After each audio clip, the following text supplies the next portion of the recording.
Endi bulochka qilish uchun sizda tarozi bo'lish shart emas. Oddiygina paxtagulli peylada o'lchab, idealniy chiqadigan bulochka tayyorlasa bo'ladi. To'liq retseptni har doimgidek yozib qo'yaman.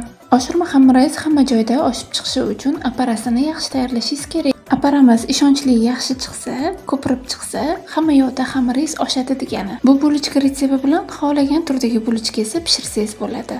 Bu bulochka bilasizlar, menga nimani eslatdi? Maktab paytimizda issiqqina stolovida shunaqa bulochka sotardi. Ichiga olchalar solingan, tvoroglar solingan, har xil nachinkalisdan sotardi. Tayyor bo'lib, ishib chiqqan xamirlarimizni shunaqa zuvalachaga solib, yana ustini yopib, 10 minut, 15 minut qoldiramiz. Keyin ustiga tuxumlarimizni surib, uvoqlarimizni sepib, qizib turgan pechga yuboramiz. Shunaqa chiroyli rangga kirgandan keyin uni pechdan olsangiz bo'ladi. Bu tayyor pishdi degani. Sovuq kunlarda issiq kakao, kofe, issiq choylar bilan ketadigan bulochka. Men bu firmani kakaosini bir haftadan beri ichaman. O'zimda bo'lgan o'zgarishlarni sezganimdan keyin sizlarga tavsiya qilaman.